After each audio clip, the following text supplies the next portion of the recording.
Tengan sus apuntes al lado. Si tienen abierto el libro de Restrepo también sería ideal. Y en caso de que tuvieran alguna pregunta o duda, pueden levantar la manito directamente, escribirlo en el chat. No hay ningún problema con eso. Entonces, el parcial va a ser este martes. Y como les ha dicho la doctora, van a dar por grupos, ¿no? Y son de selección múltiple. Así que no se confíen tanto porque es más que todo dominio conceptual de electricidad principalmente, ¿sí? Entonces empezamos. Las teorías de la antropología van a ser muchas y estas se subdividen, ¿no?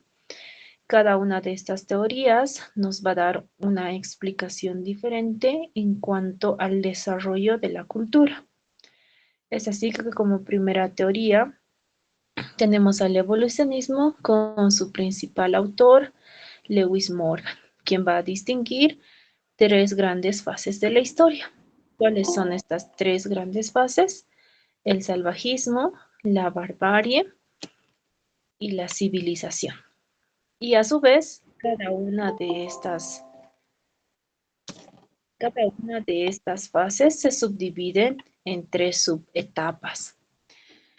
En cada uno vamos a ver inferior, medio, superior. Desde el evolucionismo nos dice que absolutamente todas las culturas han pasado por estas tres fases y dependiendo cuál ha sido la invención que han dado a los distintos instrumentos que han tenido, se han quedado en una o en otra fase. Y es así que algunos se han adelantado y han llegado a la civilización y otros se han quedado en la barbarie o en el salvajismo. Es importante saber esto principalmente porque ya hemos visto que en sistemas políticos, las bandas, por ejemplo, sí, estamos repasando el tema 1 y luego el tema 2. Sí, entonces dentro del salvajismo, el salvajismo inferior se va a tener como característica principal la recolección. En todo lo que es el salvajismo, estos grupos eran nómadas, sí, se desplazaban de un lugar a otro. Entonces, en el salvajismo inferior, característico la recolección. ¿Recolección de qué? Principalmente de las semillas, que eran aquellas que caían de los árboles. Llevaban unas canastas y empezaban a recolectarlas para su alimentación. En el salvajismo medio, caracterizado por el descubrimiento del fuego, y se recurría a la pesca. El descubrimiento del fuego permite el hecho de cocer la carne, ¿sí? Y por eso es que ya en el salvajismo superior está la cacería. A un inicio, mucho antes de que no se descubriera el fuego, se comía la carne cruda y era por eso que la mandíbula era mucho más grande y los dientes también mucho más grandes, porque el hecho de la masticación de una carne cruda a una cocida es diferente, ¿no? Y es a partir del descubrimiento del fuego que se empieza a consumir la carne cocida, lo que genera un mayor desarrollo a nivel cerebral. En la barbarie inferior empieza la cerámica, es decir, ya empezaban a hacer ornamentos. Y en aquí ya se empiezan a ser sedentarios, debido a qué? A la domesticación de animales y la agricultura. Al tener ya tierras donde ellos se habían establecido, ya tenían animales domesticados y ellos mismos producían sus propios alimentos. Entonces, a diferencia del salvajismo donde eran nómadas, en la barbarie ya se vuelven sedentarios, debido a que tienen que cuidar a estos animales que han sido domesticados y son ellos quienes siembran y cosechan sus propios alimentos. Ya en la barbarie superior hay el manejo de los metales, principalmente el hierro. Y al haber el manejo de los metales, ya se empiezan a hacer ornamentos e incluso armas que sirven posteriormente para la defensa de estos territorios en los cuales ellos estaban empezando a asentar. La civilización va a iniciar con la invención de la escritura. Sí, ese es el hito importante. Y las relaciones sociales evolucionan. Como ya hemos visto en sistemas políticos, a medida que se va haciendo más complejo el relacionamiento interpersonal, se va dando la estratificación social y a partir de eso empieza a haber mayor desigualdad. Entonces, en un salvajismo inferior no existía mucha desigualdad a diferencia de en una civilización. ¿Cuáles son los postulados importantes del evolucionismo? Nos dice que existe una unidad psíquica y biológica fundamental de la especie humana. Según esta teoría, todos tenemos una sola unidad psíquica y biológica. Por eso es que es lineal, ¿sí? La principal crítica que se le ha dado al evolucionismo es eso, que los mete a todos dentro de una misma olla, si queremos decirlo, y nos dice que todos siguen lo mismo, y por eso es que todos tienen esta unidad psíquica y biológica. Después nos dicen que todos los grupos humanos existen en el presente, así como habían existido en el pasado, y estos se encuentran ubicados en fases o etapas de un proceso de la evolución humana. ¿Cuáles son esas fases y etapas? Estas que ya les había explicado: salvajismo, barbarie, civilización. Si la doctora les pregunta en qué teoría nos habla de etapas por las cuales tienen que pasar sí o sí las culturas, y les pone neoevolucionismo, evolucionismo y estructuralismo. La respuesta: evolucionismo. Una sola etapa, ¿sí? Después nos indica que todos los grupos humanos, sin excepción, transitan el mismo camino y tendrían que llegar a la misma fase de evolución. Entonces, tarde o temprano, todos tendrían que haber atravesado estas tres fases: salvajismo, barbarie, civilización, y llegar a este desarrollo. Todos. Sin embargo, ya hemos visto en las otras teorías que no siempre es así, que cada una tiene su particularidad. El siguiente postulado nos dice que todos los grupos humanos inventan o descubren técnicas, prácticas, relaciones, costumbres e ideas, y de esto depende su evolución. Es decir, si un grupo humano ha descubierto el metal mucho más tarde que otro, entonces este grupo se atrasa porque tiene que seguir estas fases predeterminadas. El quinto, entonces, el evolucionismo, principal característica que es unilineal, nos da fases y etapas por las cuales todos tienen que transitar, y las invenciones o descubrimientos permiten la evolución de una cultura simple a una cultura compleja. Posteriormente pasamos con el marxismo, o también denominado materialismo histórico dialéctico. Principal representante: Karl Marx. ¿Qué nos dice el marxismo? Para la evolución y el proceso cultural tiene que darse una lucha entre contrarios, la lucha de las clases. ¿Para qué? ¿Por qué se da esta lucha? Para adquirir el control de los medios de producción. Entonces, tener el control de los medios de producción va a llevar a que una cultura se desarrolle o no. Por eso es que constantemente va a haber una lucha entre contrarios. Los cambios que se sufren de una etapa a otra se dan a tres niveles: a un nivel material, en las relaciones sociales, y a un nivel de propiedad privada. Cuando hablamos de nivel material, vamos a hablar principalmente de la adquisición de bienes materiales, ¿sí? Muebles, escritorios. En cuanto a las relaciones sociales, el hecho de hacer relacionamiento con una persona que tenga el mismo poder o el mismo estatus social que uno. Y a nivel de propiedad privada, es decir, quienes adquieren más bienes a nivel de territorio, principalmente con propiedad privada. Entonces, desde el comunismo primitivo hasta los capitalistas, el marxismo nos indica que la evolución y el progreso cultural va a ir desde lo más primitivo, que eran, si relacionamos con el, por ejemplo, evolucionismo, desde el salvajismo hasta la civilización, donde a un inicio no existía la propiedad privada, no había noción de propiedad privada, todos compartían el mismo espacio, hasta el capitalismo, donde ya hay noción de propiedad privada, y quien tiene mayor propiedad privada es quien va a tener mayor poder. Es así que la existencia social del hombre determina su conciencia.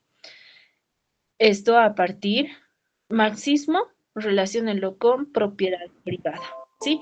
Adquisición de propiedad privada y la lucha entre contrarios por el control del medio de producción. Luego seguimos con el difusionismo. El difusionismo es una crítica al evolucionismo sobre cómo se producen los cambios a nivel tecnológico, social y cultural. Principales autores tenemos a Friedrich Ratzel, Elion Smith y Prairie. ¿Qué nos dice? Que la invención, a diferencia de lo que nos decía el evolucionismo, que de la invención dependía el desarrollo no de una cultura, nos dice que esta invención se va a diseminar, es decir, se va a expandir hacia los grupos vecinos a partir del contacto o de la migración de un miembro que ha visto la invención de la lanza. Este va a migrar a otra tribu u otra banda y va a llevar consigo este conocimiento.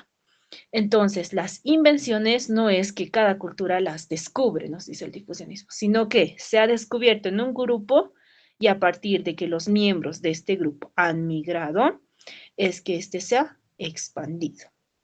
Es así que el postulado que nos da es que las invenciones más antiguas que se ha tenido son las que han sido aparecidas primeras. Entonces, aquellas invenciones que son mucho más antiguas y son más conocidas han sido las que han iniciado, han tenido un origen más antiguo y es por eso que se ha expandido mucho más a lo largo del mundo. Es así que se distingue dos corrientes principales, la inglesa y la alemana.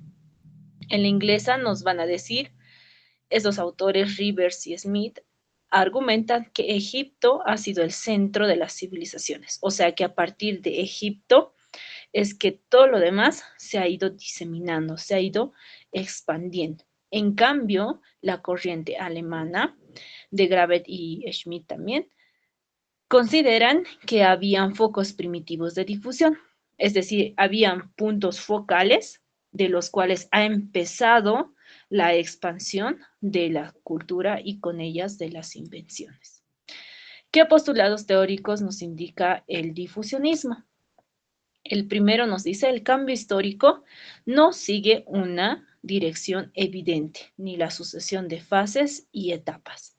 Por eso es que es la crítica al evolucionismo. El evolucionismo nos decía, sí o sí tienen que atravesar las tres fases y dentro de ellas sus tres etapas.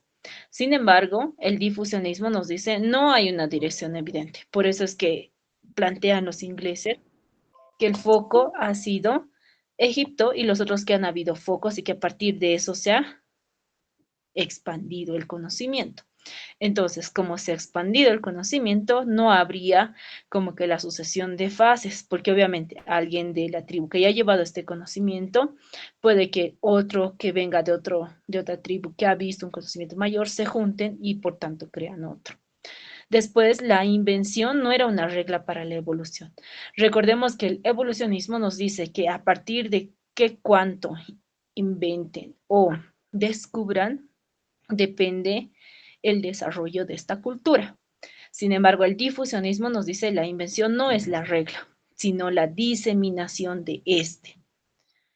Finalmente, el tercer postulado nos indica que mientras más antiguo es un invento, más extendido geográficamente se encuentra. Es decir, un invento que es más conocido, por ejemplo, como las ollas, las cerámicas, que es lo que casi en todas las culturas se tiene, este ha sido expandido geográficamente mayor y por tanto, al ser conocido en muchos más lugares, el postulado que nos dicen es que es más antiguo, porque ha tenido más tiempo de ser diseminado, por tanto, de ser conocido a nivel geográficamente con mayor expansión. Luego tenemos el particularismo histórico. Igual, el autor principal del particularismo histórico, Franz Boas. Este surge en Estados Unidos en las primeras 2 décadas del siglo XX. ¿En qué va a hacer énfasis? Como lo dice su nombre, particularismo histórico. ¿Sí? Hace énfasis en la reestructuración histórico-cultural particular. Este nos va a decir que cada cultura hay que estudiarla desde su particularidad, no desde lo común, sino desde lo particular que tiene cada una de estas culturas. Por eso es que le va a interesar la pluralidad de trayectorias y sus propias singularidades. El particularismo histórico no quiere generalizar, sino quiere buscar estas singularidades propias de cada cultura. Cuando dice la pluralidad de trayectorias se refiere a todos los recorridos que ha tenido cada una de estas culturas para adquirir, haber alcanzado cierta etapa o haber desarrollado cierto tipo de conocimiento. ¿En qué se basa Franz Boas? Nos dice que todas las culturas van a ser diferentes, por tanto no podemos estudiarlas encajándolas en unas etapas, encajándolas en que ha sido de expansión, sino se tiene que reconstruir la historia particular de cada cultura para que de esta manera se pueda identificar los trazos de difusión. Entonces, ¿qué busca el particularismo histórico? Ver las singularidades de cada cultura a partir de la reestructuración, reconstrucción de su historia particular. Sus postulados teóricos nos indican la singularidad histórica de cada cultura, que cada cultura es una totalidad, ¿sí? Lo va a estudiar como un todo desde su particularidad y desde su singularidad. Establece una distinción analítica entre cultura, raza y lenguaje, indicándonos que ésta no tiene una correspondencia, ¿sí? Alguien de otra raza puede convivir en otra cultura, puede hablar otro lenguaje. Entonces, no hay una correlación entre raza, lenguaje y cultura. El cuarto postulado nos dice que no hay culturas superiores, sino que cada cultura es valorable desde sus propios términos. A diferencia de las otras teorías que hemos visto más adelante, estas nos dicen el descubrimiento de la invención hace que una cultura se desarrolle más o menos. El desarrollo de la difusión hace que la cultura se desarrolle más o menos. Para el particularismo histórico, no hay culturas superiores ni culturas inferiores, sino que todas son valorados en sus propios términos. Sí, por eso es particularismo histórico. Luego seguimos con el funcionalismo. Principal autor, Molinowski. Este autor se va a centrar en las sociedades y las culturas, con el primordial interés de ¿qué? ¿Qué quiere examinar Molinowski? Las interrelaciones y funciones de los componentes de una sociedad. Por eso es que nos habla de las necesidades humanas que son satisfechas a través de la cultura o de los grupos sociales. Dentro de las necesidades humanas, Molinowski nos señalan tres, que va desde las más simples hasta las más complejas. La más simple, la básica, que es todo aquello que tiene que ver con necesidades que sí o sí tienen que ser satisfechas en todos los seres humanos. Nutrición, reproducción, cuidados corporales, la alimentación, más o menos que lo básico que necesitamos nosotros para sobrevivir. Luego están las necesidades derivadas, que se refiere a lo sociocultural, la pertenencia a un grupo social, el interrelacionamiento con otras personas. Y luego están las integrativas, que son las necesidades psicológicas y simbólicas. Al hablar de simbólico ya hablamos mucho más allá de solamente el interrelacionamiento, intercambio de ideas, la religión, por ejemplo, algo simbólico. Dentro de lo psicológico, el sentido de pertenencia ya no es solo ser parte de un grupo, sino tener un sentido de pertenencia a este grupo. Entonces, Morinowski se ha centrado en ver estas interrelaciones y las funciones de estos componentes para una sociedad. Es así que tiene como postulados teóricos que la cultura o la sociedad constituye una totalidad coherente en la cual sus diferentes componentes se encuentran estrechamente relacionados. Es decir, cada uno de estos componentes no se van a desarrollar de forma aislada, por eso dice totalidad coherente. Estos componentes, económico, político, social, psicológico, simbólico, guardan una estrecha relación. Después, todos los componentes de una cultura o sociedad existen debido a que tienen una función predeterminada. Todos los componentes que tiene la sociedad tienen una función predeterminada para este autor. Es decir, la relación entre función y necesidad. Función lo entienden como una concepción biológica y las necesidades indica son universales. Todos tenemos la necesidad de comer, todos tenemos la necesidad de respirar, todos tenemos la necesidad de tener nutrientes porque caso contrario no podemos crecer y desarrollarnos de forma óptima. Por eso dice función como una concepción biológica y las necesidades son universales, todos. Y la cultura sirve para satisfacer estas necesidades humanas, ¿sí? Es así que en el tercer postulado nos dice, en su conjunto de funciones tienden a mantener el equilibrio del sistema, posibilitando su reproducción. Es decir, la función con las necesidades tiene que mantener un equilibrio porque es la cultura quien satisface a estas necesidades. Las sociedades o culturas deben ser estudiadas como si fuesen organismos individuales. Al igual que en el particularismo histórico, no podemos estudiar a todas las culturas desde fases o etapas que sí o sí están, como nos dice el evolucionismo, sino Molinowski nos dice, la cultura satisface necesidades. Por tanto, cada cultura tiene que ser estudiada de forma individual, con sus componentes, con sus interrelaciones, cómo satisface estas necesidades, cómo mantiene este equilibrio. Luego pasamos al estructuralismo funcional. Este nos va a hablar de la estructura. Ese va a ser su enfoque. A diferencia del funcionalismo que nos habla de que la cultura satisface las necesidades, esta nos va a hablar de la sociedad, que es considerada la estructura. Y estas sociedades van a estar formadas. La estructura que va a ser desde este enfoque, estructuralismo funcional, las normas y las reglas. Esa va a ser la estructura. Y las actividades, aquellas donde que participa toda la cultura, las personas que componen de esta, ¿no? Es así que las costumbres sirven para preservar la estructura social. Es a partir que de las costumbres se van a generar estas normas y reglas, pero no tanto como en el Estado donde ya se tiene una constitución política, sino que a partir de las costumbres. Por ejemplo, en los campos se tiene la costumbre de que tienes que saludar a alguien y decirle tío. Si tú alguna vez vas, todos te van a saludar. Buen día, tío. Buenos días, tío.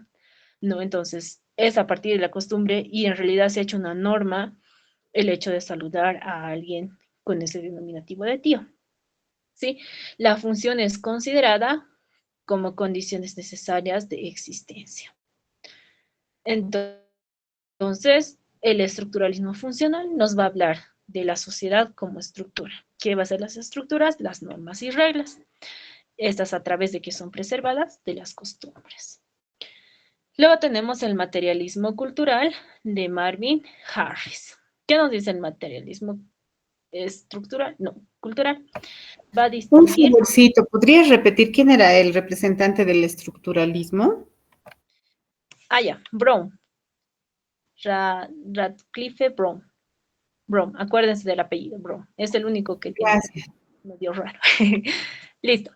Materialismo cultural, principal autor, Marvin Harris. ¿Qué tenemos que saber de esta teoría? La distinción entre tres componentes del sistema sociocultural: infraestructura, estructura y superestructura. Es igual más o menos que en una escala, ¿no? Infraestructura lo más bajo y la superestructura lo más alto. Por infraestructura entendemos la producción en sociedad, ¿sí? Que entra aquí actividades económicas, tecnológicas, ambientales y todos estos aspectos de la infraestructura, más o menos que lo más bajito, ¿sí? Producción en sociedad. Luego está la estructura. Para la estructura son las características organizativas a nivel de relaciones sociales. Y luego está la superestructura, que es mucho más arriba, el sector simbólico o ideacional, donde normalmente entran las creencias, lo simbólico, los dioses. Es así que la explicación de las variables y la evolución de los sistemas socioculturales deben buscarse en sus aspectos infraestructurales. Para entender a una cultura o a un sistema sociocultural, tenemos que primero estudiar, nos dice Marvin Harris, la infraestructura. Tenemos que ver cómo esta sociedad está entendiendo la producción.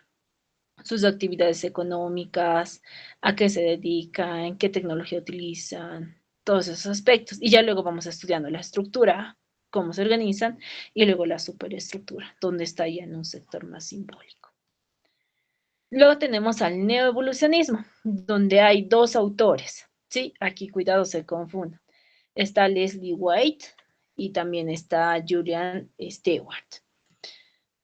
En el libro de Restrepo nos da claramente la distinción, ¿sí? Y el neoevolucionismo, la principal diferencia es que al ser el nuevo evolucionismo, este rechaza los postulados del evolucionismo que eran unilineales.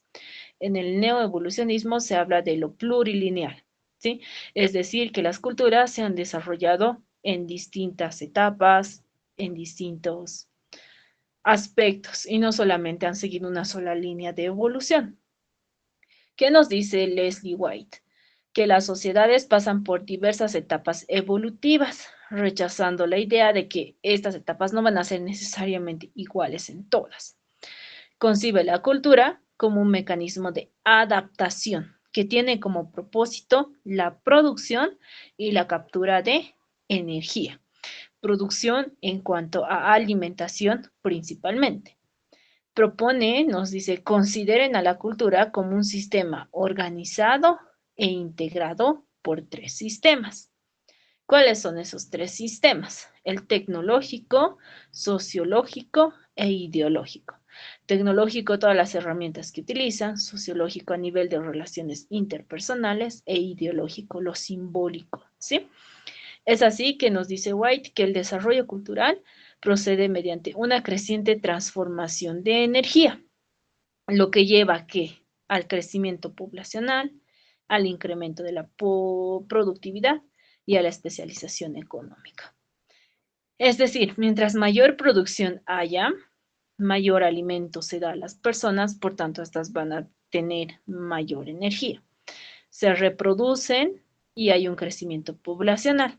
Y al haber un crecimiento poblacional, cuando se estudie todo esto de parentesco, van a ver el por qué en las tribus, bandas sedentarias, deciden tener más hijos y es para tener mano de obra. Y al tener mayor mano de obra, hay mayor incremento de productividad y por tanto, esta se puede especializar la economía. Por eso hay quienes, tribus, no, bandas, casi cascos que han sobrevivido siendo netamente agricultores.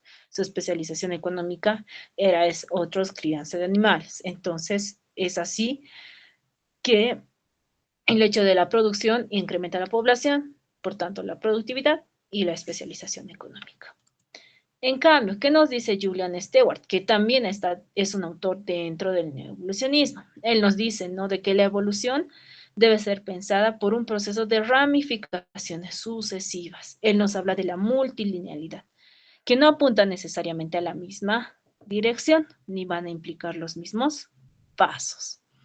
Es así que las culturas son primariamente, nos dice, sistemas de evolución como respuesta a adaptaciones. Es decir, las culturas han evolucionado a partir de adaptarse al ambiente natural en el que se encontraban. Si unos nómadas llegaban a un ambiente natural seco, entonces se adaptaban a este, viendo cómo evolucionar aquí. A diferencia de alguien que llegaba a un lugar, a un territorio donde daba bien la agricultura, entonces se desarrolla con la agricultura. En cambio, quien llega a lugares áridos habrá visto la forma de, por ejemplo, conseguir el agua, la forma de sobrevivir a los vientos fuertes, al clima cálido en el día y al clima frío en la noche. Entonces, la evolución de la cultura ha sido como respuesta de adaptación. Es así que la explicación de etapas o formas culturales deben encontrarse en las relaciones entre el ambiente natural, el nivel económico y las formas de trabajo de una sociedad. Estos varían dependiendo del ambiente en el que se encuentre esta cultura. Entonces, eso en cuanto al neoevolucionismo. Luego tenemos el estructuralismo. Principal autor, Claude Lévi-Strauss. ¿Qué nos dice Strauss? Que el objetivo de la antropología es dar cuenta de la de las invariaciones inconscientes de la mente humana. El estructuralismo nos va a hablar de lo inconsciente y de la estructura del cerebro. Nos dice que esta inconsciencia de la mente humana va a dar formas a las variedades de las prácticas, relaciones y representaciones dentro de la vida social. Se dedica a uniformidades psicológicas, ¿sí? ¿A partir de qué surgen estas uniformidades psicológicas? De la estructura del cerebro y el proceso del pensamiento inconsciente. Eso es clave para el estructuralismo, ¿sí? Estructura del cerebro y pensamiento inconsciente. Es así que el lenguaje y la cultura son medios de comunicación, es decir, que a través del lenguaje nosotros expresamos estos pensamientos y también a través de la cultura. ¿Cuáles son sus postulados teóricos del estructuralismo? Nos dice, primero, la concepción de sociedad se encuentra basada en la teoría de comunicación, como intercambio diferenciado en 3 niveles de comunicación. Comunicación a través de mujeres cuando nos referimos al parentesco, ¿sí? Comunicación mediante bienes y servicios, que va a ser la economía, y a través de mensajes, el lenguaje. El estructuralismo le va a dar mucha importancia a la lingüística y al lenguaje, porque ha tenido influencia de muchos lingüistas, no me acuerdo ahorita el nombre, que nos dice en el libro de Restrepo, quien ha sido quien ha planteado primero esto y a partir de eso Strauss ha agarrado estos postulados de los lingüistas y lo ha acoplado a la antropología. Las manifestaciones culturales o sociales deben ser entendidas como expresiones de estructuras subyacentes. Todo aquello que demuestre la población que pertenece a una cultura son expresiones. Por eso aquí dice, el lenguaje y la cultura son medios de comunicación. Sí, es a través del cual las personas están comunicando este pensamiento inconsciente, estas creencias, costumbres que tienen. La estructura es un sistema de diferencias. Con sistema entendemos la modificación de cualquier término va a implicar un cambio. Y las diferencias que cada elemento constituye en relaciones de posiciones binarias. Por eso nos dice que el cerebro va a pensar de forma dicotómica. ¿Qué es de forma dicotómica? Sí, no, blanco y negro. Después nos dice que la estructura opera a un nivel profundo y escapa a la reflexibilidad de los actores sociales, es decir, opera en el plano de la actividad inconsciente. Entonces, Strauss nos va a decir que todo aquello que la cultura manifiesta, que las personas lo dicen a través del lenguaje, proviene de un pensamiento inconsciente, ¿sí? Y de la estructura del cerebro. Luego pasamos a la antropología cognitiva. Clifford Geertz. Sí, no sé si se pronuncia así, pero es Clifford. ¿Qué nos dice la antropología cognitiva? Que la cultura es definida como un programa detallado para la acción, una gramática o sistema de reglas para la conducta y un código que el trabajo del antropólogo debe descifrar. Entonces, la cultura es este sistema de reglas para la conducta. Por eso es que en algunas culturas se permite cierto tipo de comportamiento y hay en otras culturas donde ese mismo comportamiento es castigado, no es aceptado. Es así que la conducta observada va a ser inferida, estudiada a partir de las reglas y las ideas colectivas.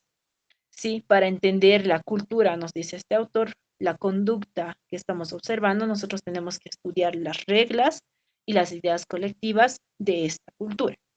Es así que el antropólogo que es cognitivo, que tiene esta teoría y la aplica, va a investigar qué cosa, los significados, símbolos, va a formar categorías utilizando el lenguaje y la comunicación de las reglas. Es la manera en la que va a entender las conductas.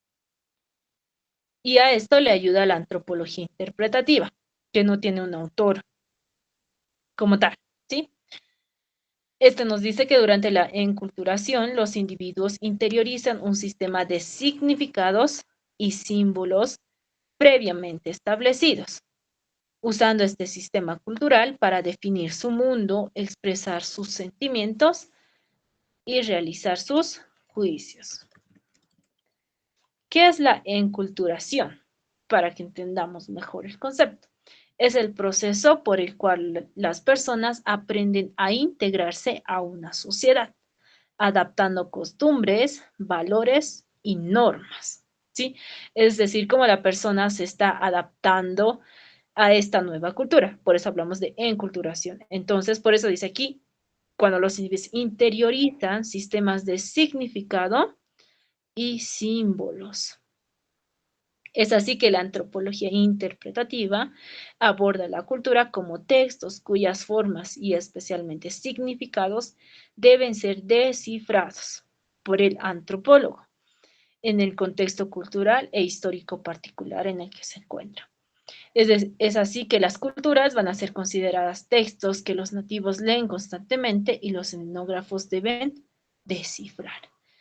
Por eso es que se realizan en antropología las entrevistas en profundidad, partiendo desde estas dos teorías, de la teoría cognitiva y de la antropología interpretativa. Hasta aquí, ¿hay alguna duda sobre alguna de las teorías? ¿O todo está claro? Es este de la antropología cognitiva, ¿podrías explicar un poquito, por favor? Ujú. Sí, sí. La antropología cognitiva se va a centrar en entender la conducta a partir de las ideas colectivas, ¿sí? Cognitivo, seguramente les están enseñando en teorías y sistemas, siempre hay que asociarlo con pensamiento. Lo cognitivo es todo lo que engloba funciones cognitivas básicas, atención, memoria, percepción, y con funciones cognitivas superiores, donde está el pensamiento, el razonamiento y entre muchas otras. ¿Qué busca la antropología cognitiva? Entender la conducta a partir de los significados, símbolos, el lenguaje, las reglas que tiene esta cultura. ¿Por qué? Porque nos dice, porque la cultura es el sistema que da las reglas para una conducta. Por eso les decía, una conducta puede ser bien aceptada en una cultura y otra conducta puede ser no bien aceptada, sino más al contrario, castigada, incluso condenada en otra cultura. Es por eso que esta es quien da el sistema de reglas para que una conducta sea o no bien vista. Y a partir de qué entiende eso el antropólogo, estudiando los significados, los símbolos, las categorías que tienen. Es más o menos lo que ustedes están haciendo con sus trabajos de antropología cognitiva. Están haciendo entrevistas en profundidad, queriendo entender por qué la persona les ha respondido que salud es sentirse bien y qué concepto tiene de trabajo, no sé, ¿no? Entonces, es eso, María. ¿Se entiende ahora sí o todavía? Sí, muchas gracias. Súper, ya. ¿Hay alguna otra duda más sobre las teorías? ¿O está todo claro?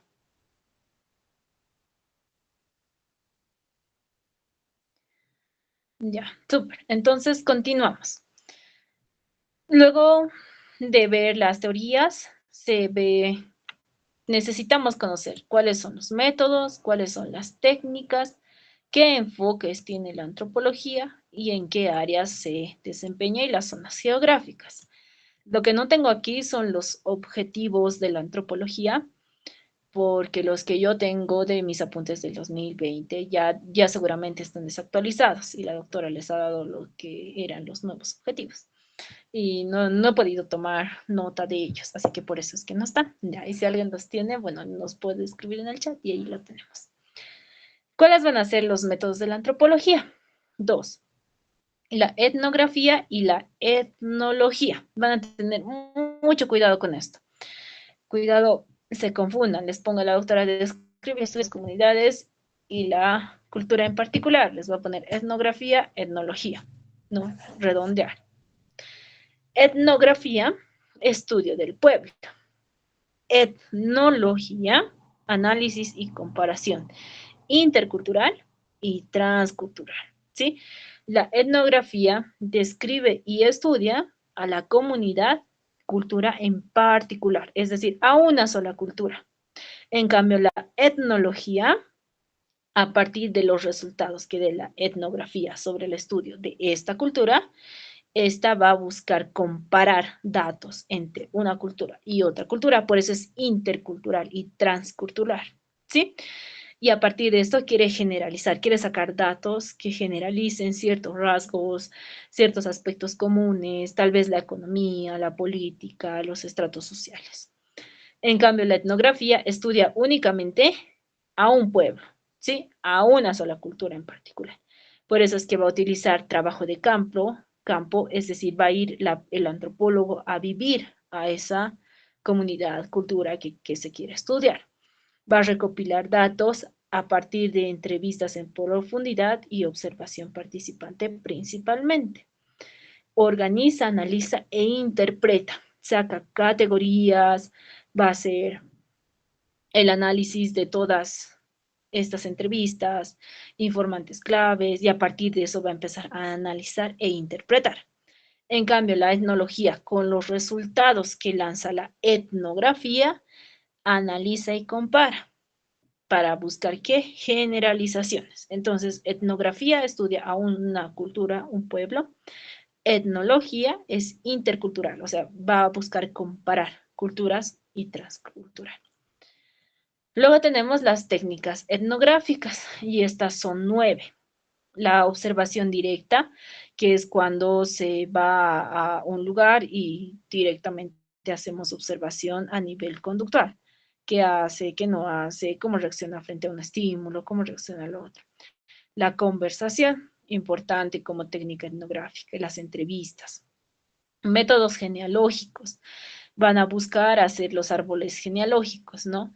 El abuelo, los bisabuelos, la generación que se pueda, para ver, por ejemplo, cómo se ha ido pasando el poder de un lugar a otro, si ha sido a partir del parentesco o de una elección. Entonces, son para esos datos que nos sirven. El trabajo detallado con consultores o informantes claves. Los informantes claves siempre van a ser aquellos que son autoridades, quienes son líderes de cierto grupo. Las historias de personas particulares. Puede que la persona que sea más longeva de alguna comunidad tenga mucho más conocimiento y su historia de vida nos brinde muchos datos a diferencia de alguien que recién está entrando a esta comunidad. El descubrimiento de creencias y percepciones de los locales o nativos que pueden compararse con las observaciones y las conclusiones a las que llega el etnógrafo. Hacer un contraste entre lo que la percepción que tiene el nativo y lo que el etnógrafo descubre, analiza, interpreta. ¿Esto para qué? Para contrastar los datos, porque puede que algo que haya encontrado el etnógrafo no sea tan cierto y uno piense que sí, porque le han dado esa información. En cambio, el nativo va a contradecir que cierta tradición no se realiza de esa manera, que la información que ha adquirido el etnógrafo ha sido errónea. O cuando se tiene sesgos respecto a que algo tiene que ser así y el antropólogo se deja llevar por esto y necesita de un nativo que le corrija, ¿no? Que le haga más o menos pisar tierra y decirle, no, esto no es así.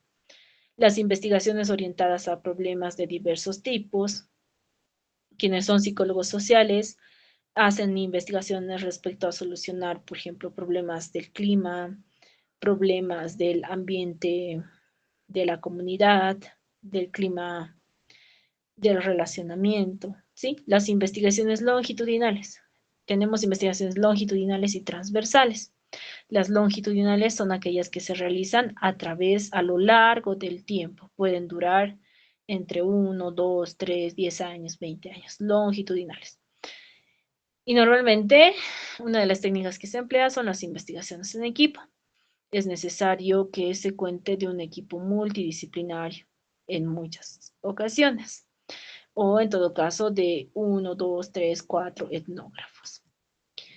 Los enfoques de la antropología van a ser 3: el holismo, el relativismo cultural y el etnocentrismo. El holismo, que nos dice que cada cultura tiene que ser estudiada como una globalidad en todas sus dimensiones, ya sea económica, política, legal, educación, salud, historia, costumbres, tradiciones. Entonces, ser estudiada como una globalidad. En cambio, el relativismo cultural, que cada cultura tiene que ser estudiada desde sus propios términos. No podemos valorar a una cultura con otros términos de otra, sino se valora la cultura desde sus propios términos. Y el etnocentrista nos dice que el antropólogo debe entender a cada cultura desde sus propios estándares, valores y creencias. ¿Sí? Por eso es etnocentrismo, se centra el etnógrafo. Las áreas disciplinares, como ustedes bien lo han dicho en sus participaciones, existen muchas, pero ¿cuáles son las más principales, si queremos decirlo? La antropología sociocultural, la arqueológica, biológica y lingüística. Esto ya se encuentra en el libro de Kotak. La sociocultural describe, analiza e interpreta similitudes y diferencias entre sociedades y culturas. Arqueológica respecto al descubrimiento, reconstrucción e interpretación de restos arqueológicos para estudio de la cultura. La biológica en cuanto al estudio de la evolución, la genética, el crecimiento, plasticidad biológica, entre muchos otros más. Y la antropología lingüística para el lenguaje, ver el origen de la comunicación, el origen de la lengua, las zonas geográficas donde se va a aplicar la antropología, en el área urbana y en el área rural, donde los aspectos económicos son totalmente distintos. En un área urbana, la economía se basa en servicios que brinda una persona. En lo rural, en lo agrario y en la ganadería. Las relaciones interpersonales en el área urbana ya no son tan face to face, sino muchas veces, incluso actualmente en sociedades urbanas se tiene el teletrabajo, donde ya no es necesario estar frente a una persona. En cambio, en el área rural todavía se mantienen las relaciones personales. Las costumbres occidentales van a ser distintas a costumbres más tradicionales que se tienen en el área rural. Eso sería respecto al primer tema. ¿Hay alguna duda? ¿Algo que no esté claro? Anaí. Estabas levantando la manita. Ya. Todo está claro entonces de este tema. Lo que me estaría faltando es, como les digo, los objetivos de antropología, que son de lo que no he podido notar. Si alguien lo tiene y sería muy amable de ponerlos, les ayudaría a los chicos. Y seguramente ustedes también lo tienen anotado. Puede que tal vez de eso les pregunte la doctora, ¿no? Después, ¿qué más me he olvidado explicarles? El objeto de la antropología es el estudio de la cultura y lo de las teorías sincrónicas y asincrónicas. Sincrónicas que están sincronizadas con la historia y asincrónicas quienes no toman en cuenta la historia. Súper, ya, entonces veremos el siguiente tema, que está nomás facilito. Solo que son los conceptos, ¿no? Que hay que memorizar a veces y al ser una materia tan teórica es lo que más cuesta memorizar. No, una consulta, perdón, no te he escuchado. ¿Qué es lo que te falta? Los objetivos de la antropología. Ah, ya. Es lo que no Gracias. he apuntado. Entonces, si eso pueden revisarlo y si lo tienen, les decía, serían muy amables al pasarlo por el chat y así también todos lo tienen. Puede que alguien no haya tomado apunte de eso, ¿no? Si no me equivoco, eran 4 los objetivos de la antropología. Los que yo tengo eran 3 nomás. Y como les digo, al ser una materia que se actualiza constantemente, hace 5 años ya no les sirve. Bueno, vamos a ver el otro tema, que son los sistemas políticos. Aquí hablamos de las bandas, las tribus, los cacicazgos y el Estado, que va desde lo más simple hasta lo más complejo, desde los nómadas hasta los sedentarios, donde no hay propiedad privada hasta donde la propiedad privada, el poder y la riqueza va a ser lo más importante para ser autoridad. ¿Qué va a ser lo político? Va a ser aquello que tiene relación con asuntos de poder, ¿sí? ¿Y qué es el poder? Una de las definiciones, porque se tiene muchas definiciones de poder, pero una de las definiciones que la doctora les ha dado es que poder es la capacidad de ejercer voluntad propia sobre los demás. Cuando el líder representa a un grupo, define lo que tiene que prevalecer en el grupo. Entonces, poder, capacidad de ejercer voluntad propia sobre los demás.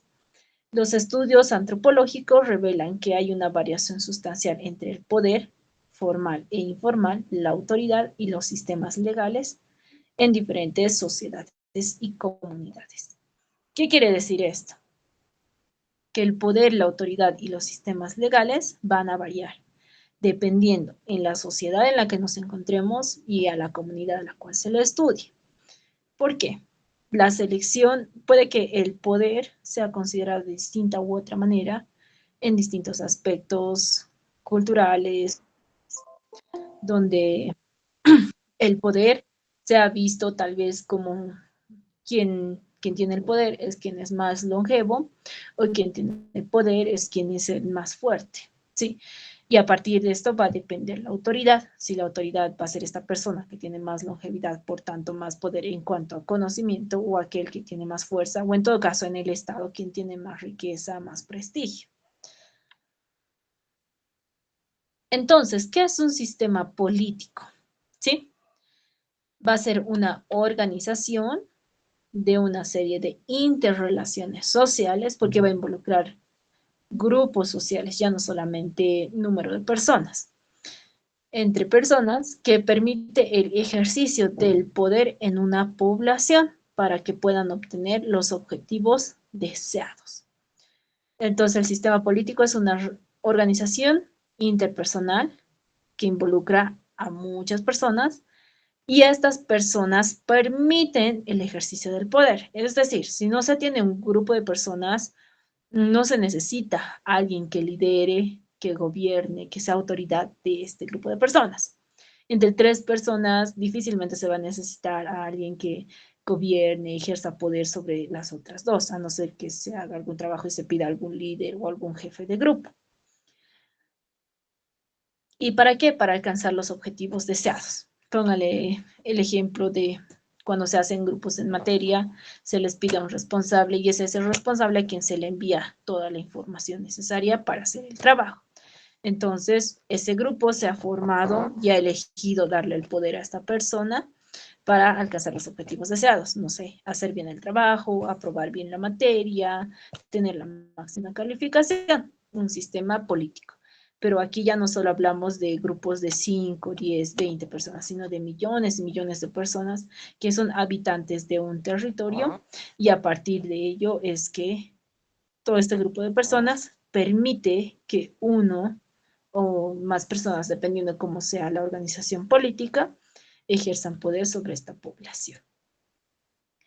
¿Qué tipos de sistemas políticos se tienen? La banda, la tribu, el cacicazgo y el estado. Y la doctora les hablaba que estas se diferencian por tres aspectos fundamentales. El primero, el crecimiento, que las poblaciones han ido creciendo, han ido incrementando a partir de la producción y la reproducción. Les decía, ¿no? Cuando hablamos de las teorías, mientras más alimento haya, más reproducción hay. Y mientras más reproducción hay más producción, se tiene más mano de obra. La economía se ha ido diversificando. Si bien a un inicio solo eran recolectores, cazadores, luego se han vuelto agricultores, y luego la domesticación de los animales, y posteriormente el hecho de hacer metal y cerámica, entonces se ha ido diversificando. Y han surgido problemas de regulación. Mientras más grande es un grupo, más difícil de controlarlo, más difícil de tomar decisiones, más difícil de lidiar con los conflictos. Entonces, en psicología social, cuando lleven psicología de grupos, ahí les van a explicar el comportamiento de las masas y cómo un grupo que es de 3 personas es más fácil controlarlo a un grupo de 1000 personas. Entonces, ¿qué ha llevado a que se diferencie un sistema político de otro? Estos problemas. El hecho de tomar decisión sobre quién va a ser autoridad, el hecho de controlar socialmente, de decidir quién hace esto, quién no hace esto, y principalmente la resolución de conflictos. Al haber noción poco a poco de la propiedad privada, seguramente han debido de haber conflictos respecto a esto, ¿no? Se está entrando a mi terreno, él está cosechando lo que yo he sembrado, qué sé yo. Es así que partimos de la banda, vamos a ir de la banda que va a ser lo más simple del sistema político hasta lo más complejo que es el Estado. La banda son grupos pequeños compuestos aproximadamente de 3 a 10 familias. Póngale que cada familia de 5 integrantes, 50 personas máximo, ¿sí? Basadas en qué? En el parentesco, lazos de matrimonio y familias cosanguíneas principalmente. Es decir, había un abuelo que ha tenido 5 hijos, estos se han casado y cada uno con su familia y listo, son una banda. Por eso, lazos de matrimonio y familiares cosanguíneos. La economía es basada en qué? Son nómadas, justamente, y seminómadas, porque todavía son recolectores, cazadores, pesca y el forrajeo. Y en la banda no hay noción de propiedad privada. ¿Por qué? Porque son nómadas, ¿sí? No se han establecido en un territorio. Entonces, si son nómadas, no hay noción de propiedad privada, porque se quedaban una noche en un lugar a acampar, luego seguían recorriendo, recolectando, cazando, se quedaban en otro lugar, entonces no había como un lugar fijo donde hayan puesto su casita y se queden a vivir ahí, a diferencia de la tribu. Estos enfatizan la reciprocidad, el compartir, la igualdad social y la política de género. Algo que les explicaba la doctora era que a pesar de que existían roles, que la mujer era quien se encargaba de la cocina y de la crianza de los hijos y era el hombre quien salía a cazar y a hacer y a traer el alimento, existía una mayor igualdad de género, porque no había tanto la distinción en cuanto a poder y a quién era la autoridad, ¿sí? Como que se compartían los roles, había reciprocidad y el hecho de compartir, porque todo lo que el grupo de varones iba a cazar no era solo para su familia, sino era para toda la banda, ¿sí? Es por eso que de cada familia como que se sacaba uno y estos iban a hacer la cacería, otro grupo se encargaba de la cocina, de preparar los alimentos, de la crianza de los hijos.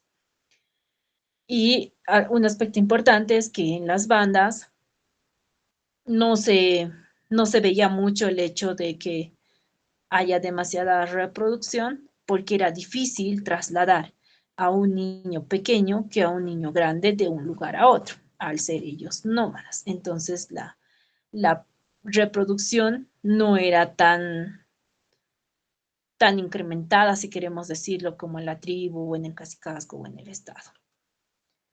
Las bandas tienen jefes o chamanes, que son denominados los hombres sabios. Normalmente es aquel que es mayor, el más longevo de esa banda. Y nos da el ejemplo, la doctora nos ha hablado de los Basarawa y los Inuit que viven en Canadá, donde el prestigio no va a llevar necesariamente al poder o a ser líder, ¿sí? Es algo que no está bien visto. Y también, muy aparte de tener jefes, tenían chamanes. ¿Quiénes eran los chamanes?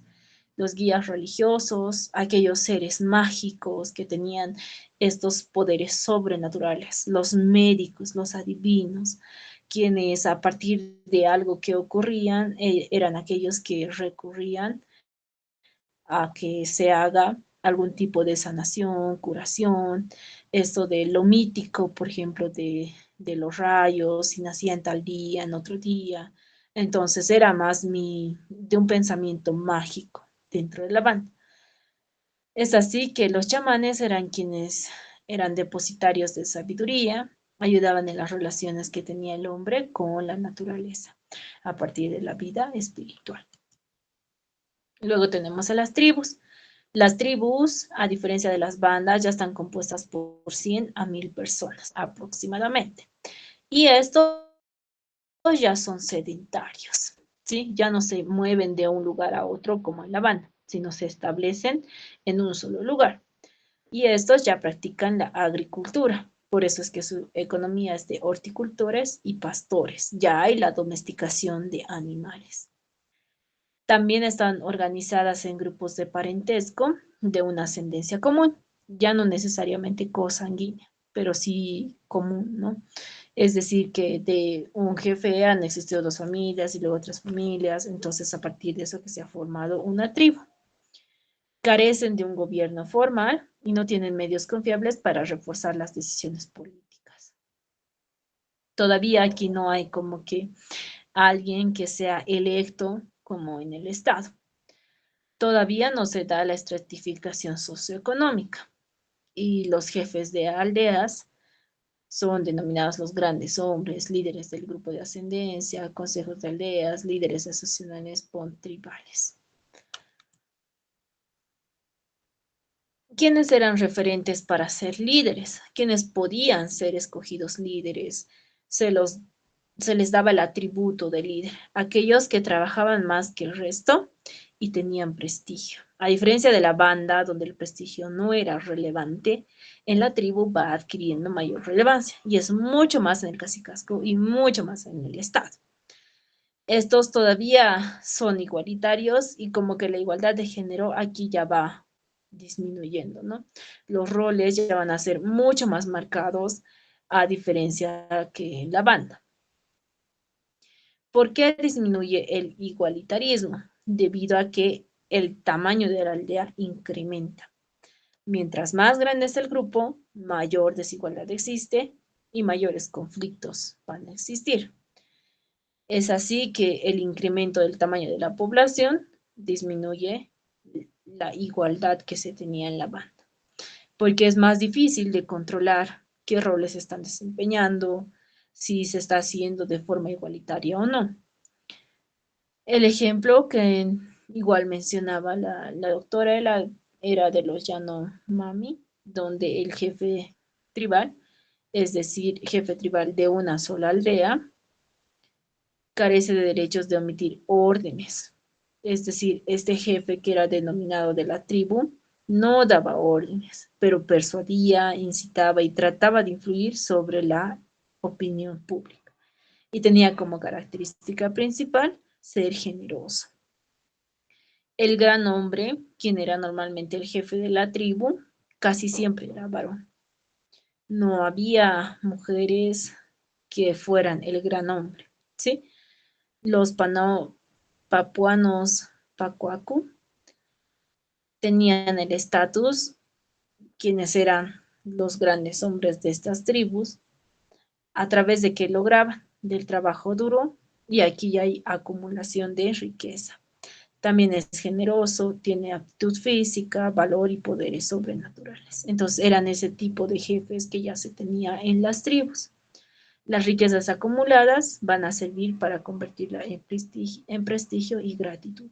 Entonces, quien era denominado jefe de la tribu tenía que adquirir riqueza para luego poder compartirla. Por eso es que se habla de generosidad.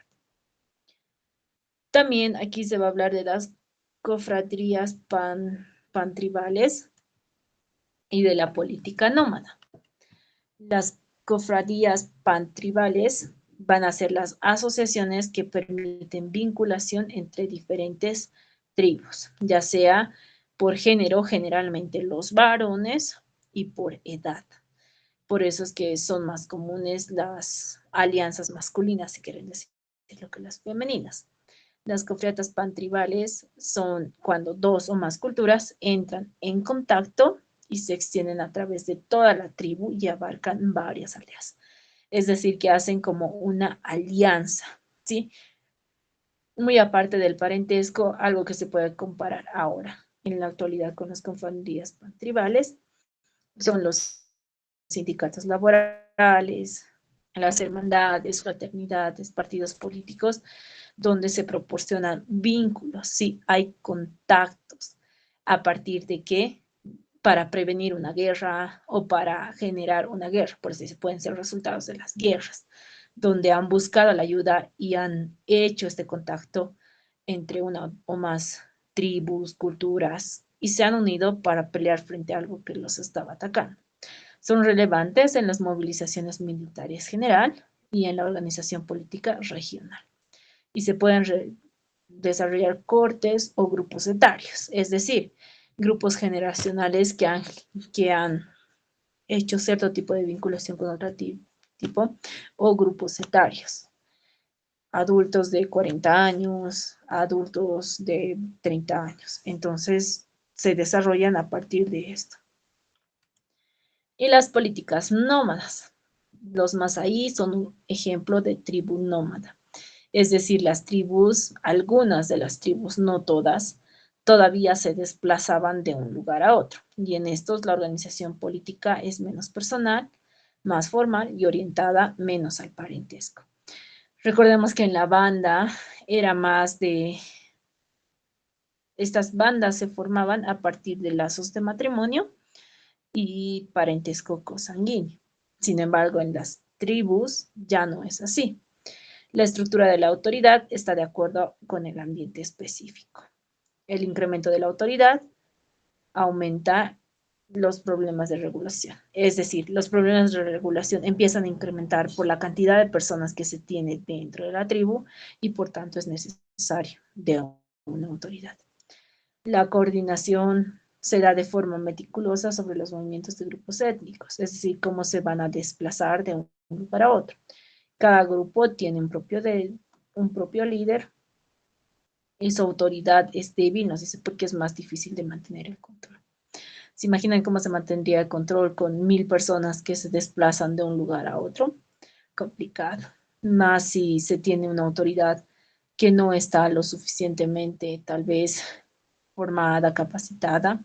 Es mucho más complicado mantener el orden y evitar los conflictos en una población más grande. Luego entramos a los cacicazgos. Estos surgen hace 6500 años. Son las formas de transición entre la tribu y los estados. Es como que lo intermedio. Tribu, estado, al medio, cacicazgo. Las relaciones sociales se van a basar no solo en el matrimonio y no solo en la familia, sino también en el parentesco, ¿sí? Va a existir mayor desigualdad social. La desigualdad va a ir incrementando porque el acceso a recursos ya es diferente y unos tienen más que otros el poder. Las jerarquías políticas se vuelven mucho más complejas y se orientan menos al parentesco. La estructura y la regulación política es permanente de acuerdo al territorio que se administra. Muchos de estos cargos que se tenían eran permanentes. El padre moría, heredaba el hijo moría, heredaba el nieto moría y el bisnieto. Sí, eran permanentes. Los cacicazgos polinesios son aquellos que han sido basados en la religión. El estatus social en el cacicazgo se basó en la antigüedad del ascendente. Por eso es que alguien se quedaba en una posición permanente de cierto cargo. Los caciques tienen acceso privilegiado al poder, al prestigio y a las riquezas. Llegan incluso a controlar las tierras y las aguas. Y no porque trabajaran duro, como en la tribu, sino porque a partir de este lugar privilegiado que tienen, ellos adquieren el poder, el prestigio y estas riquezas. Alguien que ya era jefe de un cacicazgo, obviamente los hijos ya de por sí tenían este rango dentro de la estratificación social y gozaban de estos privilegios, del poder, del prestigio y de las riquezas. La estratificación social se da cuando no se permite casarse con personas de distinta clase social. Nobles tenían que casarse con nobles, esclavos con esclavos. No era permitido la mezcla de clases sociales. Es así que esta existencia de clases sociales continúa el incremento de la desigualdad de recursos. Obviamente, si se casa un noble con un noble, el poder, el estatus, el prestigio se mantiene en ese noble. A diferencia de que se case un noble con un esclavo, el esclavo llega a subir, si quieren decirlo, a ser noble, entonces la desigualdad que existía entre esclavo y noble empieza a perderse. Es así que los hombres van a tener mucho más prestigio que las mujeres. Además de que los caciques estaban exentos del trabajo ordinario y tenían derechos y privilegios que no estaban disponibles para las masas. ¿Por qué? Porque al asumir un cargo de autoridad, ya de por sí adquirían estos beneficios y privilegios. Y al casarse con alguien de su mismo rango social, continúan manteniendo e incluso fortaleciendo estos beneficios y privilegios que tienen. Luego entramos al Estado, que es lo más complejo, ¿no? ¿Qué va a ser el Estado? Una unidad política autónoma que se abarca muchas comunidades dentro del territorio y tiene un gobierno centralizado, con poder para recolectar impuestos, reclutar hombres para el trabajo, la guerra, decretar y hacer cumplir leyes. ¿Sí? Eso es un Estado ya mucho más complejo que un cacicazgo, mucho más complejo que la tribu y mucho, mucho más complejo que la banda.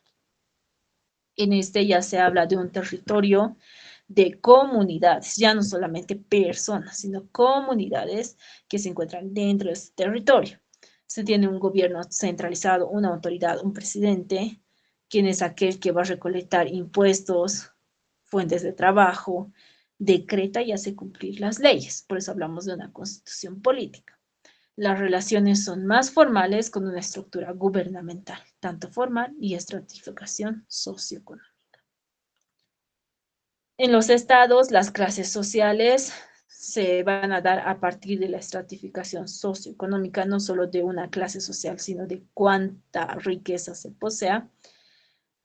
Y esto implicado, es decir, la estratificación socioeconómica, la clase social y la cantidad de riqueza ha llevado de que el cacicazgo se desarrolle, si quieren decir, evolucione, transite al Estado.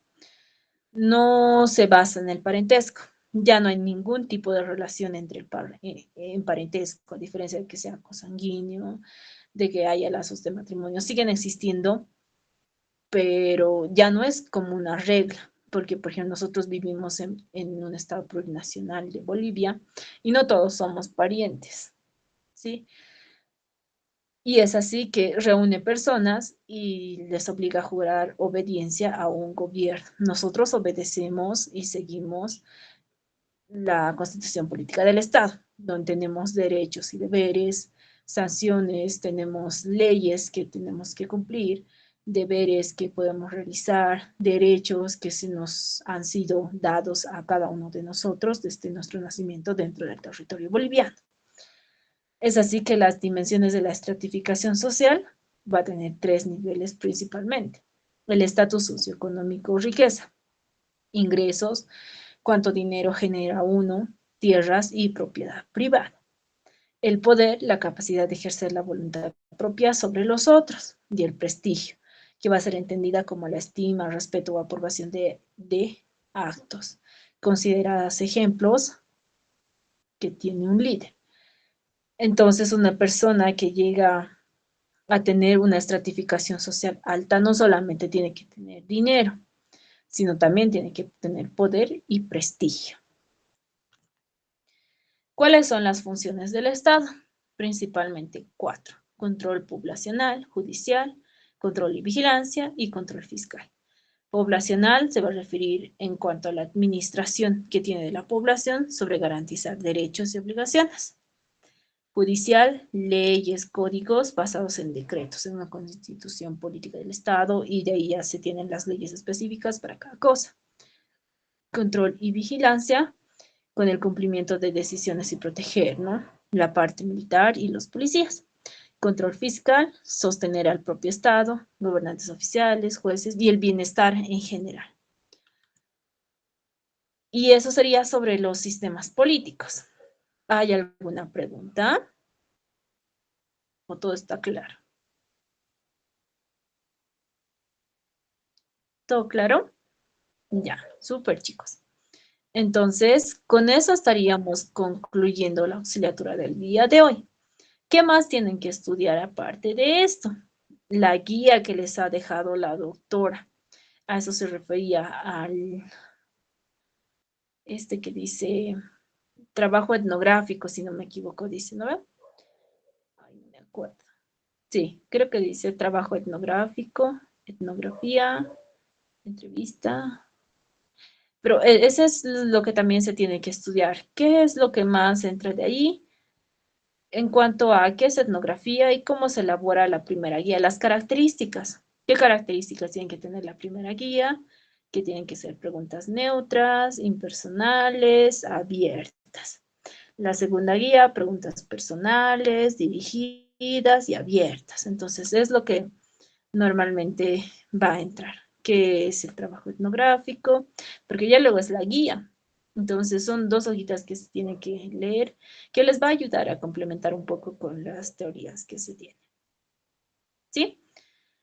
¿Hay alguna Noemi, duda? ¿dónde está eso? Noemi, ¿dónde está eso? ¿En qué lugar Se les está? ha enviado al grupo. Ahora, si no lo tienen, les voy a volver a reenviar. No se preocupen. Por Por ahí se les favor. ha Y perdido. Buenas noches.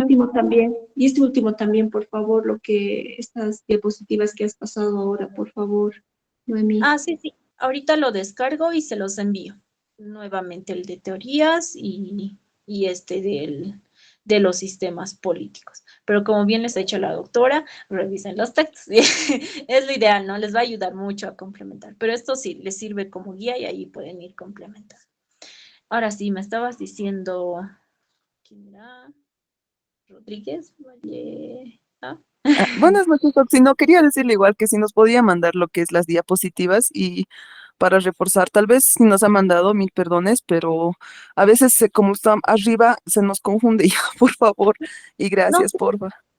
listo. No, no se preocupen. Les voy a pasar ahora mismo las diapositivas para que así lo tengan y puedan estudiar. Ujú. De eso no hay ningún problema. ¿Hay alguna duda más sobre el examen?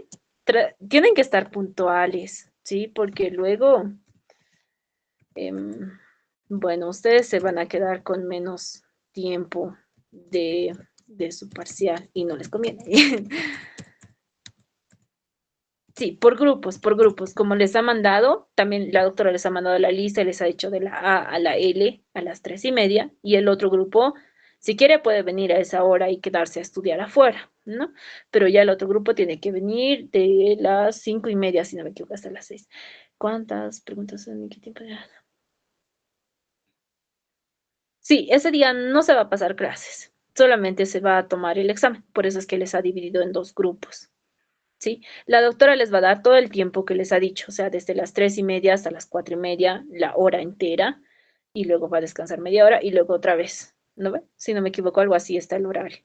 Entonces, les va a dar todo ese tiempo la doctora. El tipo de preguntas que hace, ella les ha dicho, ¿no? Son preguntas de selección múltiple, pero a veces está ahí el hecho de leer bien, entender bien y saber los postulados, porque como les decía, no les va a poner el postulado de qué autor indica que la antropología tiene como objeto de estudio el significado de los sistemas culturales que guían la conducta, digamos, y les va a poner antropología cognitiva, antropología interpretativa, o directamente les va a poner autores, tal vez, Levi Strauss, no sé, Molinowski y tal y tal. Entonces ustedes tienen que seleccionar cuál de ellos es el que al que corresponde, ya sea el postulado o el autor que les indica o la teoría o les va a poner características, por ejemplo, de la banda, el casicaco y les va a decir grupo de personas que está conformado por más de 1000, son seminómadas, no, son sedentarios y eligen a sus jefes porque trabajan duro y son generosos. Banda, cacicazgo, tribu, estado. Entonces ustedes seleccionan, eso sería tribu, ¿no ve?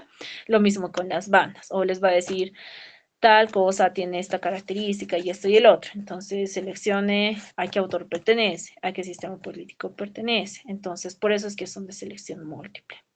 Sí, son selección múltiple los exámenes de la doctora. No les va a poner preguntas abiertas, a no ser que no sé, que lo cambie, pero no creo, casi siempre es así. El examen de auxiliares también ha sido así, ¿no? Selección múltiple. Entonces, más que todo es eso, saber conceptos. Yo me acuerdo que me he equivocado en esto del estructuralismo. El estructuralismo, justo entró una pregunta de eso y he puesto mal, pues he puesto otra teoría porque me he confundido el postulado. Decía, seleccione uno de los siguientes postulados que corresponde al estructuralismo. Ya había ahí varios postulados, ¿no? Entonces era leer bien y yo ahí me he confundido y obviamente he respondido mal a esa pregunta, ¿no? Entonces, es eso. Principalmente leer bien, chicos. Van a leer bien. Por eso la doctora les da el tiempo. No es que les va a decir 30 minutos, así como algunos como algunos docentes, ¿no? Les dicen, no, 30 minutos para el examen y son 20 preguntas y a cada pregunta un minuto. No, la doctora les va a dar el tiempo suficiente para que ustedes respondan de forma correcta y lean bien.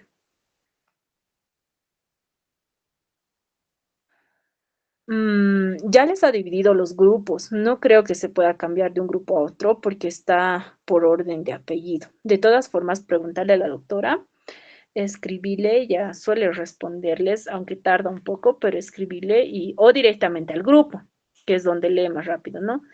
Buenas tardes, doctora. Soy Inés tantos tantos y me gustaría consultar si puedo dar el examen en el grupo A, no sé, debido a que tengo trabajo, tengo el otro, entonces la doctora lo lee y tal vez te dice sí, o te va a decir no, no, ya se han dividido los grupos, entonces tienen que venir a dar su horario, ¿no ve?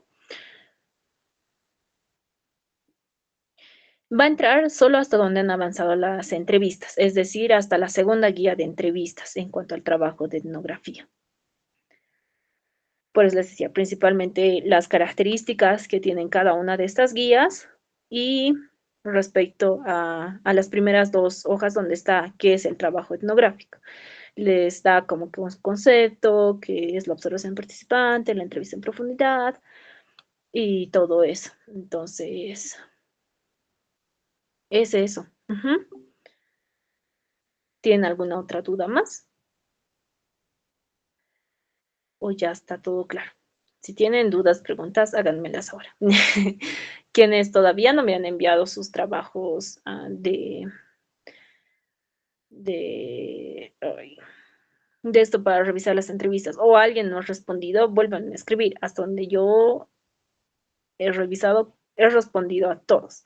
Creo que me falta un grupo que me ha dicho que tengo que revisar de todos sus otros compañeros. A ese grupo no he respondido, todavía no he revisado. Pero a los demás que me han enviado de forma individual, sí los he revisado. Sí, los que me han dicho soy tal persona, le envío mi entrevista, lo he revisado y les he devuelto las, las mejoras o correcciones. ¿Sí? Entonces, si todavía es necesario, ven ustedes que todavía están dudando sobre sus preguntas, envíenmelas y yo las reviso. Y el grupo que ya me he escrito más antes, ahorita lo reviso y les doy las devoluciones, ¿sí? Entonces, eso, sobre sus entrevistas. Si están teniendo alguna dificultad, igual me la pueden hacer conocer para que yo le comunique esto a la doctora, ¿no? Por si acaso, quien está ingresando a la materia recién, tiene que escribirme, darme sus datos, dónde vive para unirlo a un grupo. Sí, yo no tengo sus números de contacto para escribirles. Y si no me escriben, bueno, luego no digan que no les he añadido bien. Sí. Ujú.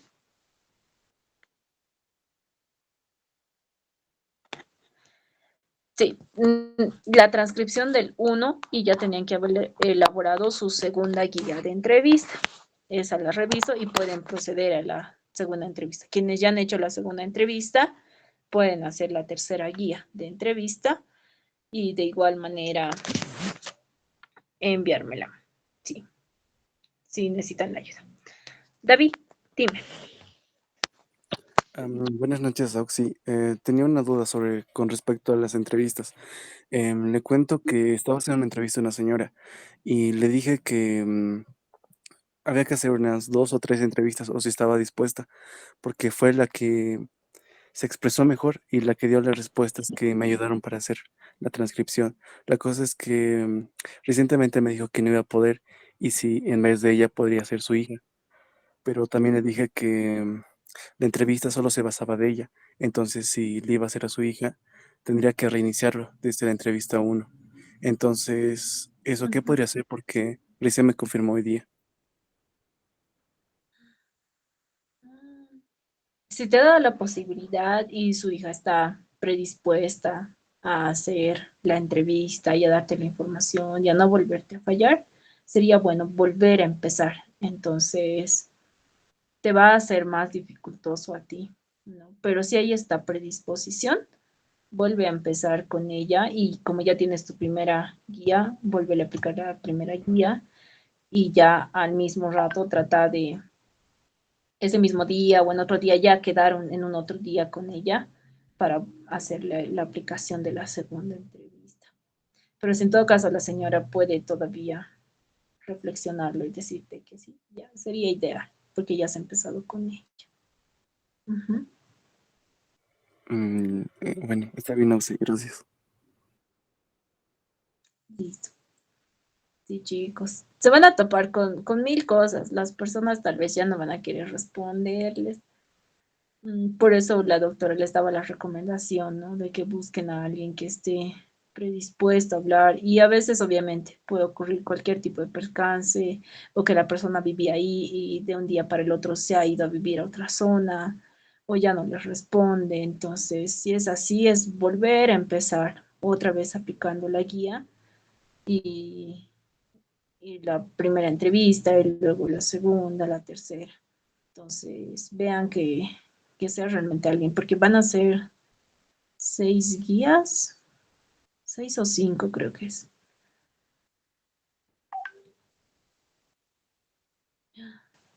No, como que no están en listas todavía. Quienes no están en listas tienen que ir a verificar con Cardex, ¿sí?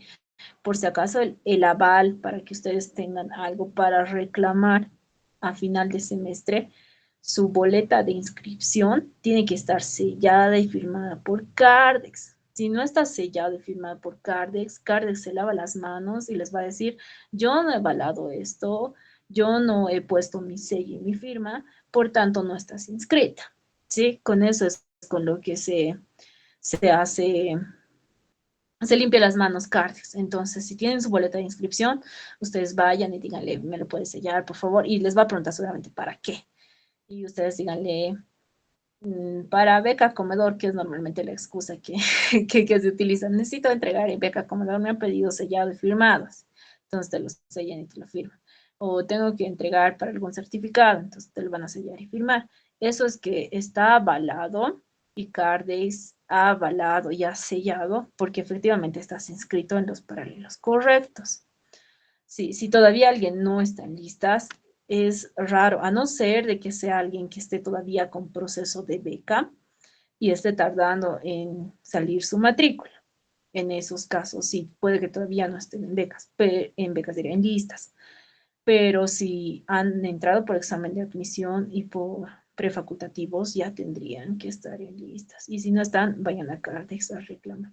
Porque cuidado, estén inscritos en el otro paralelo de las otras listas. Y como les ha dicho la doctora, lamentablemente no se puede hacer nada cuando es así porque están inscritos en el otro paralelo. Y si no me equivoco, el otro paralelo ya ha dado su parcial este viernes. Sí, este viernes. Y ellos hacen como que muchos trabajos prácticos. Entonces, si alguien está en la duda, me puede escribir y si quieren les paso el número del auxiliar del otro paralelo. Y le preguntan, ¿no? Por ahí están inscritos ahí. Entonces me escribe, me dice, ¿me puede dar el número del auxiliar del otro paralelo? Entonces es Sonia, la otra auxiliar, y les facilito el número y lo escriben a ella. Y así ella tal vez pueda darles la información. Pero verifiquen eso. Ahorita les reenvío la lista de inscritos, la última que envió la doctora. Porque solamente están inscritos 69. Y hasta donde me había dicho la señora de Cardes, doña Ángela, le había dicho de que ya no hay más inscritos, entonces esa se terminaría siendo la lista oficial. Listo, ya les he enviado al grupo. Ya está en el grupo las diapositivas de las dos, de teorías de antropología, sistemas políticos, el documento que se tiene que leer, trabajo de antropología y las listas. ¿Sí? Entonces, eso. ¿Hay alguna duda más? ¿Hasta cuándo podemos tener todo lo de las entrevistas para unir nuestras entrevistas? La doctora les va a indicar hasta qué guía de entrevistas individual y dónde es que ya tienen que formar categorías. No es que van a, o sea, sí van a unir sus entrevistas, pero van a ser como anexos. El trabajo grupal que luego se viene es la formación de categorías para que ustedes saquen la interpretación de todo eso que les han dicho las personas. Eso ya van a aplicar antropología cognitiva y antropología interpretativa. Pero eso la doctora les va a ir indicando poco a poco. Así que mientras tanto tengan nomás sus entrevistas listas y sus guías de entrevistas. Tendrían que tener hasta la tercera entrevista transcrita hasta esta semana, porque ya han pasado las 2 semanas. Tendrían que tener, ¿no? Pero hasta el momento nadie me ha enviado su segunda transcripción y las preguntas de la tercera guía. Pero si ya lo tienen, transcríbanlo y me lo pasan y yo lo reviso. Sí. ¿Hay alguna otra duda más? Muchachos, algo que no esté claro, algo sobre el examen. La grabación también se les ha pasado de la clase, ¿sí? De la última clase que les ha dado la doctora de forma virtual. Así que no hay excusas para decir, no he podido asistir porque la grabación. ¿Sí? Listo. Ninguna duda más, ¿no va? ¿O hay algo más que no esté quedando claro? Ya, súper. Entonces, con eso estaríamos acabando la auxiliatura del día de hoy. Que les vaya muy bien, descansen, duerman, lean las diapos, los libros, sus apuntes y les aseguro que les va a ir muy bien. ¿Sí? Nos vemos el día martes. Que les vaya muy bien, chicos. Buenas